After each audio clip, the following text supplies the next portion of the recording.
Hello friends, मैं प्रशांत कुमार स्वागत करता हूं आज के द हिंदू वोकेबलरी सेशन में। सेशन शुरू करने से पहले दोस्तों, अगर आप चैनल पर नए हैं तो हमारे चैनल हेवेंस क्लासेस को सब्सक्राइब करें और बेल आइकॉन दबाएं ताकि आप लोगों को आगे की वीडियो की नोटिफिकेशन मिलती रहे। तो चलिए दोस्तों, शुरू करते हैं आज का सेशन। आज का पहला वर्ड है दोस्तों इम्प्लोजन। यह पार्ट्स ऑफ स्पीच में नाउन है। इसका मीनिंग हो गया ए सडन फेल्योर और कोलैप्स ऑफ एन ऑर्गेनाइजेशन और सिस्टम, जिसका हिंदी होता है अंतःस्फोट। इसका सिनोनिम्स हो गया कोलैप्स, फाइस्को और ब्रेकडाउन। सेकेंड वर्ड है फोरग्राउंड। यह वर्ब है। इसका मीनिंग हो गया make something the most prominent और इम्पोर्टेंट फीचर, जिसका हिंदी होता है चिन्हांकित करना। इसका सिनोनिम्स हो गया हाईलाइट और पॉइंट अप। इसका एंटोनिम्स हो गया डी एम्फेसाइज और टर्न डाउन। नेक्स्ट वर्ड है लाइनेज। यह नाउन है। इसका मीनिंग हो गया the series of families that somebody comes from originally, जिसका हिंदी होता है वंश। इसका सिनोनिम्स हो गया डेस्केंट, एंसेस्ट्री, डायनेस्टी और ओरिजिन। इसका एंटोनिम्स हो गया सियन, हेयर और ऑफस्प्रिंग। नेक्स्ट वर्ड है दोस्तों सब्टली। यह पार्ट्स ऑफ स्पीच में एडवर्ब है। इसका मीनिंग हो गया in a manner that is so delicate और precise as to be difficult to analyse और डिस्क्राइब, जिसका हिंदी होता है सूक्ष्म रूप से।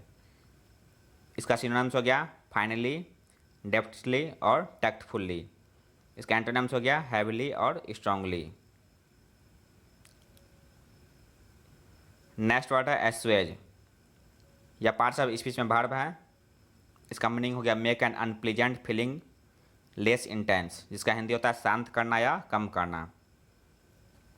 इसका सिनोनिम्स हो गया एलिविएट, एले, ईज और सूथ। इसका एंटोनिम्स हो गया एग्रेवेट, इंटेंसिफाई, एजिटेट और एग्जासर्बेट। नेक्स्ट वर्ड है दोस्तों अंडरमाइन। यह वर्ब है। इसका मीनिंग हो गया to make something specially somebody's confidence और अथॉरिटी ग्रेजुअली वीकर और लेस इफेक्टिव, जिसका हिंदी होता है कमज़ोर कर देना। इसका सिनोनिम्स हो गया सबवर्ट, वीकन, इम्पेड और इनफीबल। इसका एंटोनिम्स हो गया इनकरेज, स्ट्रेंथन और इनविगोरेट। सातवां वर्ड है दोस्तों आयरोनिक। यह पार्ट्स ऑफ स्पीच में एडजेक्टिव है। इसका मीनिंग हो गया happening in a way contrary to what is expected and typically causing wry amusement because of this, जिसका हिंदी होता है मिथ्याभास संबंधी या व्यंग्यपूर्ण। ये व्यंग्यपूर्ण होगा। इसका सिनोनिम्स हो गया पैराडॉक्सिकल, ऑड, स्ट्रेंज और पेक्यूलियर। इसका एंटोनिम्स हो गया कॉन्ग्रुअस और एप्रोप्रिएट। नेक्स्ट वर्ड है दोस्तों डाउटिंग। या पार्ट्स ऑफ स्पीच में एडजेक्टिव है। इसका मीनिंग हो गया making somebody feel nervous and less confident about doing something, जिसका हिंदी होता है भयभीत करने वाला। इसका सिनोनिम्स हो गया इंटिमिडेटिंग, डिस्करेजिंग, डिसहार्टनिंग और अनर्विंग। इसका एंटोनिम्स हो गया इनकरेजिंग, हार्टनिंग, सपोर्टिंग और रीएश्योरिंग। नेक्स्ट वर्ड है हेल। यह पार्ट्स ऑफ स्पीच में वर्ब है। इसका मीनिंग हो गया call out to somebody to attract attention, जिसका हिंदी होता है अभिवादन करना। इसका सिनोनिम्स हो गया एड्रेस और स्पीक टू। इसका एंटोनिम्स हो गया सन और इग्नोर। नेक्स्ट वर्ड है दोस्तों ऑगर। यह वर्ब है। इसका मीनिंग हो गया ऑफ एन इवेंट और सर्कमस्टांस पोर्टेंड ए गुड और बैड आउटकम, जिसका हिंदी होता है पूर्व सूचना देना।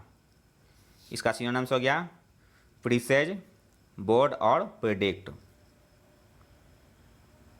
नेक्स्ट वर्ड है दोस्तों इम्पेडिमेंट। यह नाउन है। इसका मीनिंग हो गया ए हिंड्रेंस और ऑब्स्ट्रक्शन इन डूइंग समथिंग, जिसका हिंदी होता है रुकावट या अवरोध।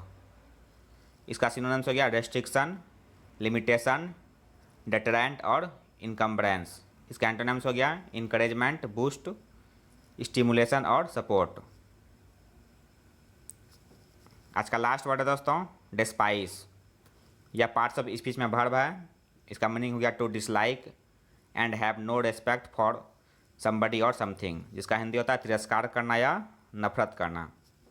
इसका सिनोनिम्स हो गया एबोमिनेट, डिटेस्ट, एबहॉर और लोथ।